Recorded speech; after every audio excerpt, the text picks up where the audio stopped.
किशन दिवाली की ढेर सारी शॉपिंग करके खुशी खुशी घर जा रहा था। उसने अपनी कार सड़क के उस पार खड़ी की हुई थी। उसके हाथ में सामान के थैले थे। अचानक किशन के हाथ से एक थैला जमीन पर गिर जाता है। जैसे ही किशन उसे संभालने लगता है, एक ट्रक से उसे भारी टक्कर लगती है और वो उछलकर दूर गिरता है। ट्रक वाला वहां से भाग जाता है। किशन लहूलुहान पड़ा था। किशन की आत्मा यमलोक पहुंचती है। पूरा यमलोक दीप मालाओं से सजा हुआ था। जगमग दीप जल रहे थे। फूलों की साज सज्जा हो रही थी।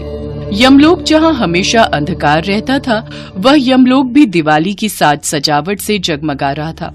तभी एक बूढ़ी आत्मा किशन से बोली, दिवाली की बहुत बहुत शुभकामनाएं बेटा। लगता है यमलोक में नए आए हो। मैं कुछ समझ नहीं पा रहा हूँ काका, मैं कहाँ गया हूँ? बेटा, तुम मृत्यु लोक में आए हो। ये यमलोक है। यहाँ मृत्यु के पश्चात आते हैं। इसका मतलब मैं मर चुका हूँ, मैं एक आत्मा बन गया हूँ। ऐसा कैसे हो सकता है? मेरे तो पत्नी, बच्चे, माँ सब दिवाली के त्योहार के लिए मेरी राह देख रहे हैं। आज छोटी दिवाली है, राधा मेरा इंतजार कर रही होगी। मुन्नी और बंटी भी अपने पटाखों के लिए मेरी राह देख रहे होंगे। मैंने मुन्नी और बंटी से वादा किया था कि मैं उनके लिए आज फुलझड़ी लेकर आऊंगा। अगर वो मेरे मरने की खबर सुनेंगे, नहीं नहीं, ऐसा नहीं हो सकता। किशन अभी मन ही मन अपने आप से बात कर ही रहा था कि तभी एक भारी आवाज उसे सुनाई देती है। चित्रगुप्त, आज दिवाली का त्योहार है। धरती लोक पर दिवाली का त्योहार धूमधाम से मनाया जा रहा है। इसीलिए हमने भी यमलोक में दिवाली मनाने के बारे में सोचकर सही किया। हाँ महाराज, आपने ये बहुत उत्तम कार्य किया। आपको पता है, सभी आत्माएं दिवाली की तैयारी जोर शोर से कर रही हैं। सभी के लिए अच्छे अच्छे पकवान भी बनाए जा रहे हैं। वो देखिए, सब आत्माएं आपस में मिलकर दिवाली के दीपक जला रही हैं, दीप मालाएं सजा रही हैं। कितना सुंदर नजारा है। बिल्कुल, इसीलिए मैं चाहता हूँ आज यमलोक में रहने वाली हर आत्मा खुशी से दिवाली का त्योहार मनाए। आज हम सबकी इच्छा पूरी करेंगे। आज दिवाली के दिन हम बहुत प्रसन्न हैं। यमराज जी, अगर आप सबकी इच्छा पूरी करेंगे तो मुझे वापस पृथ्वी लोक पर भेज दीजिए। मैं मरना नहीं चाहता। मेरी पत्नी और मेरे बच्चे, मेरी बूढ़ी माँ घर पर मेरा इंतजार कर रहे हैं। मुझे जीवन दान दे दीजिए यमराज जी।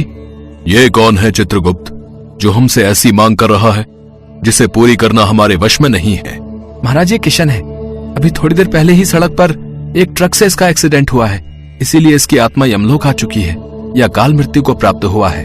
तो इसमें इतनी हैरानी की बात क्या है? ये तो होना ही था। जब ये मृत्यु को प्राप्त हो चुका है तो इसकी आत्मा को यमपुरी आना ही था। नहीं, ऐसा नहीं हो सकता यमराज जी। अभी तो मुझे बहुत सारे काम करने हैं। कोई तो रास्ता होगा जिससे मैं अकाल मृत्यु को प्राप्त ना हो पाऊं। ऐसा मत करो यमराज जी, आज दिवाली का त्योहार है। आप भी तो यमलोक में दिवाली मना रहे हो, मुझे भी धरती लोक पर दिवाली मनानी है। मुझे वापस भेज दो। किशन अभी यमराज से वापस पृथ्वी लोक पर भेजने के लिए प्रार्थना कर ही रहा था कि तभी यमराज जी के कानों में किसी की आवाज पड़ती है। ये कौन है जो मेरी पूजा कर रहा है और मेरे नाम का दीपक जलाकर अपने परिवार के लिए प्रार्थना कर रहा है? महाराज, आज छोटी दिवाली है, इसीलिए यम का दीपक जलाकर लोग आपसे अपने घर की सुख शांति के लिए प्रार्थना कर रहे हैं। वो जो देख रहे हैं, वो कृष्ण की पत्नी राधा है। वो यम का दीपक जलाकर अपने पति के लिए लंबी आयु मांग रही है। यमराज जी देखते हैं कि कृष्ण की पत्नी राधा दीपक जलाकर यमराज जी से अपने पति की दीर्घायु के लिए प्रार्थना कर रही है। हे यमदेव, मैं आपके नाम का यह यम का दीपक जला रही हूँ। मेरे पति को सारी परेशानियों से दूर रखना, सदैव उन पर अपनी कृपा रखना, उनकी रक्षा करना भगवान। कहते हैं दिवाली की रात जो भी भक्त यह यम का दीपक जलाता है, उसके घर में कभी भी अकाल मृत्यु नहीं होती। वह सभी संकटों से दूर रहता है। मैं अपने पति और अपने परिवार के लिए सुख शांति चाहती हूँ। इसीलिए मैं विश्वास के साथ यह दीपक जला रही हूँ कि आप मेरे पति और मेरे परिवार पर आने वाले हर संकट को टाल देंगे। जय यमदेव। यमराज जी जब राधा को प्रार्थना करके दीपक जलाते हुए देखते हैं तो उन्हें अपनी कही बात याद आ जाती है। चित्रगुप्त, मैं किशन को अकाल मृत्यु नहीं दे सकता। किशन अपने समय पर ही यमलोक आएगा, क्योंकि मेरे कहे अनुसार जिस घर में भी ये यम का दीपक जलाया जाता है, उस घर में कोई भी अकाल मृत्यु को प्राप्त नहीं होता। और राधा ने ये दीपक जलाकर सच्चे हृदय से मेरे से प्रार्थना की है, इसलिए मुझे उसकी ये इच्छा पूरी करनी ही होगी। किशन, मैं तुम्हें वापस पृथ्वी लोक पर भेज रहा हूँ। सच महाराज, आपका बहुत बहुत धन्यवाद। आप नहीं जानते आपने मुझे कितनी बड़ी खुशी दी है। मेरे परिवार को बिखरने से बचा लिया है। किशन, ये सब तुम्हारी पत्नी के अच्छे कर्मों का ही फल है। वो बहुत संस्कारी है। वो तुमसे बहुत स्नेह करती है और तुम्हारी लंबी आयु के लिए ही उसने ये दीपक द्वार पर जलाए हैं, जिससे यमराज जी प्रसन्न हुए और तुम्हारी मृत्यु टल गई। चित्रगुप्त, आज पूरा यमलोक यम के दीपक की रोशनी से जगमगा रहा है। जाओ किशन, अपने घर जाओ, खुशियों भरी दिवाली मनाओ। यमदेव जी, आपकी जय हो। अच्छा चित्रगुप्त जी, आपका भी बहुत बहुत धन्यवाद। मैं चलता हूँ। पृथ्वीलोक पर अभी भी सड़क पर किशन का शरीर चोटिल अवस्था में पड़ा हुआ था। आसपास लोगों की भीड़ लग गई थी। तभी किशन के शरीर में प्राण वापस आ जाते हैं और वो आंखें खोल लेता है। अरे ये तो जिंदा है। हमें तो लगा था सिर पर चोट लगने के कारण तुम मर चुके हो भैया। मैं बिल्कुल ठीक हूँ। अरे जरा सी खरोंच ही तो है, ठीक हो जाएगी। आप सबका बहुत बहुत धन्यवाद जो आप मेरी मदद के लिए आए। चलो भैया चलो, लगता है भगवान के किसी चमत्कार से ये आदमी बिल्कुल ठीक हो गया है। अच्छा है, दिवाली के दिन कोई बला टल गई भैया। किशन खुशी खुशी सारा सामान लेकर घर आता है। उसके माथे पर चोट देखकर राधा और उसकी सास घबरा जाते हैं।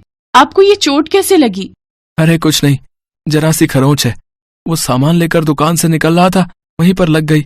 चिंता मत करो, तुमने यम का दीपक जलाया है, मुझे कुछ नहीं होगा। आपको कैसे पता ये यम का दीपक है? अरे डायरेक्ट यमराज जी से मिलकर आ रहा हूँ। यमलोक में बहुत सुंदर दिवाली मनाई जा रही है, बिल्कुल पृथ्वीलोक की तरह। उन्होंने ही बताया है। जब देखो तब मजाक करता रहता है। पर मेरा बच्चा ऐसे ही हंसता खेलता खुश रहे। हे भगवान, मेरे परिवार को किसी की नजर ना लगे। मेरे बच्चे ऐसे ही खुशी खुशी अपने त्योहार मनाते रहें। किशन अपने पूरे परिवार के साथ मिलकर धूमधाम से दिवाली का त्योहार मनाता है। किशन आसमान की तरफ देखता है। उसे एक सुंदर सा दीपक रोशनी से टिमटिमाता हुआ नजर आता है। किशन समझ जाता है कि यमलोक में भी दिवाली मनाई जा रही है। किशन मुस्कुरा देता है और यमराज जी को धन्यवाद कहता है। गीता एक गरीब बुढ़िया थी जो हमेशा देवी माँ की पूजा किया करती थी। गीता के बेटा बहू एक एक्सीडेंट में चल बसे। फिर उसकी पोती उसके पास ही रहने लगी। अब उसकी पोती भी बड़ी हो चुकी थी। गीता अपनी पोती की शादी करना चाहती थी तो वो देवी माँ से कहती है, हे देवी माँ, मेरी पोती अब बड़ी हो गई है। मैं चाहती हूँ इसके योग्य वर मिले। मैं इसके हाथ पीले कर दूंगी और मैं अपने फर्ज से मुक्त हो जाऊंगी। हे माँ, मेरी बेटी की शादी जल्दी ही हो गई तो मैं नवरात्र के सारे व्रत रखूंगी। गीता ऐसा बोलकर माता के चरणों में प्रणाम करती है और उठकर चली जाती है। तभी उसकी पोती उससे कहती है, दादी माँ, आप देवी माँ की इतनी भक्ति करती हो, क्या देवी माँ आपकी विनती सुनती हैं? क्या एक बार में ही लोगों की बात सुनती हैं क्या? हाँ बेटा, देवी माँ सबकी विनती सुनती है, वो मेरी भी जरूर सुनेगी। और बेटा, तुम्हें भी देवी माँ की पूजा करनी चाहिए और उनसे आशीर्वाद लेना चाहिए। दादी माँ, मैं तो नहीं जानती कि देवी माँ सबकी सुनती है या नहीं, पर अगर आपका उन पर इतना अटूट विश्वास है तो मैं भी उनकी पूजा जरूर करूंगी। बहुत अच्छे मेरे बच्चे, तो अब देखना देवी माँ तुम्हारे जीवन को कितना सुंदर बना देंगी और जल्द ही एक योग्य वर से तुम्हारी शादी करवा देंगी। ऐसा कहकर गीता सो जाती है। तभी रात में उसे यमदूत जी दिखाई देते हैं और गीता से बोलते हैं, गीता, चलो मेरे साथ, हम तुम्हें लेने आए हैं। आप कौन हैं? मुझे अपने साथ क्यों लेकर जाना चाहते हो? हम यमदूत हैं और हमें यमराज जी ने तुम्हारे प्राण लेने के लिए भेजा है। अब तुम्हारा समय पूरा हो चुका है, इसलिए हम तुम्हें लेने आए हैं।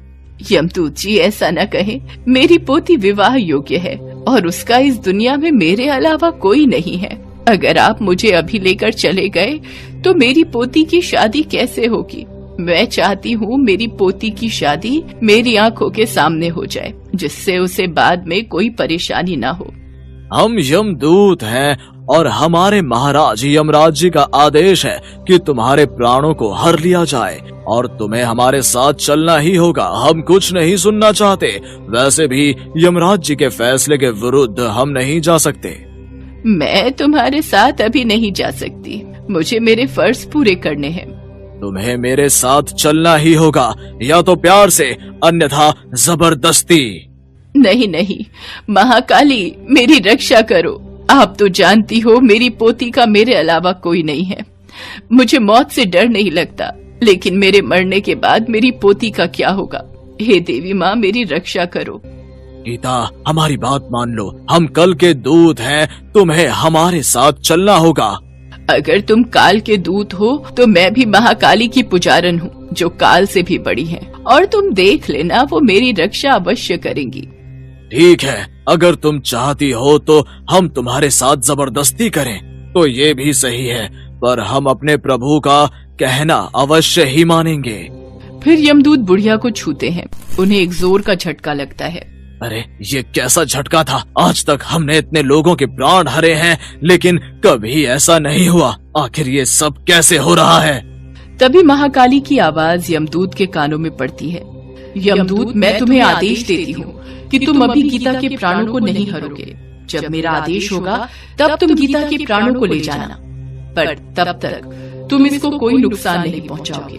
तुम कौन हो जो हमें ऐसे आदेश दे रही हो? हम सिर्फ अपने प्रभु यमराज का आदेश मानते हैं, उनके अलावा किसी का नहीं मानते।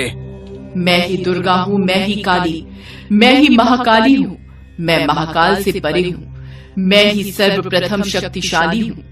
ये सुनकर यमदूत समझ जाते हैं और वो हाथ जोड़कर बोलते हैं, मुझे क्षमा करें माता, मैं आपको पहचान नहीं पाया। जय महाकाली। इतना कहकर यमदूत वहाँ से यमराज जी के पास चले जाते हैं। यमदूत, मैंने तुमसे कहा था कि उस बुढ़िया के प्राण लेकर आ जाना, पर तुम तो खाली हाथ ही आ गए। अब तुम अपने प्रभु का आदेश नहीं मानते, तुम उसके प्राण क्यों नहीं लेकर आए? हम गए थे महाराज, पर महाकाली का आदेश था जब तक उस बुढ़िया के प्राणों को ना हरे जाए, जब तक महाकाली आदेश ना करे। ऐसा कैसे हो सकता है? कोई भी देवी देवता मेरे कार्य के विरुद्ध नहीं जाते, ना ही कोई बाधा डालते हैं। तो फिर इस बार महाकाली ऐसा क्यों कर रही है यमदूत? पता नहीं महाराज, लेकिन हम महाकाली के आदेश के विरुद्ध नहीं जा सकते, इसलिए हम वापस आ गए हैं। ठीक है, हम स्वयं ही उस बुढ़िया के प्राण लेने जाते हैं। देखते हैं महाकाली हमें कैसे रोकती हैं। फिर यमराज बुढ़िया के घर पहुंच जाते हैं और उसके प्राणों को हरने की कोशिश करते हैं, लेकिन जैसे ही वो बुढ़िया के शरीर को छूते हैं तो यमराज के शरीर में कंपन आ जाती है, जिस कारण यमराज क्रोधित होकर कहते हैं, किस शक्ति का इतना साहस है जो मुझे इसके प्राण लेने से रोक रहा है? सामने आओ, जो भी मेरे कार्य में बाधा बन रहा है अंजाम सही नहीं होगा। हे यमदेव, आप भूल रहे हो कि मैंने आपके यमदूत को कहा था, जब तक मेरा आदेश ना हो आप इस बुढ़िया के प्राण नहीं हरोगे। पर महाकाली, ये होनी है, ये तो होकर ही रहेगी। इसे तो कोई नहीं टाल सकता। इसे ना तो आप टाल सकती हैं, ना तो मैं। यही विधि का विधान है। फिर यमराज बुढ़िया के दोबारा प्राण छीनने की कोशिश करते हैं तो महाकाली गुस्से में आ जाती हैं और यमराज जी के शरीर को बहुत छोटा बना देती हैं। ये देखकर यमराज जी बहुत घबरा जाते हैं और गायब होकर ब्रह्मदेव के पास पहुंचते हैं और बीती हुई घटना ब्रह्मदेव को बताते हैं। आप जानते हैं माँ दुर्गा समस्त शक्ति है और समस्त शक्ति की संरचना भी वही है। अगर आपको पहले की तरह होना है और महाकाली के इस बंधन से मुक्ति पानी है तो आपको माँ दुर्गा का ध्यान करना होगा, वही आपको इससे मुक्ति करा सकती हैं। ठीक है ब्रह्मा जी, आप जैसा कहेंगे हम वैसा ही करेंगे। हम दुर्गा माता का ध्यान करेंगे और उनको प्रसन्न करेंगे। यमराज जी, कल से नवरात्रि शुरू होने वाले हैं। देवी माँ को खुश करने के लिए ये 9 दिन बहुत महत्वपूर्ण है। आप माँ दुर्गा का 9 रूपों की आराधना करो। माँ आपके कष्टों का निवारण अवश्य करेंगी। फिर यमराज जी माँ दुर्गा के नवरात्रों को रखना शुरू करते हैं। उधर गीता भी सुबह उठती है और बोलती है, क्या सच में कल रात यमदूत मेरे प्राणों को लेने आए थे?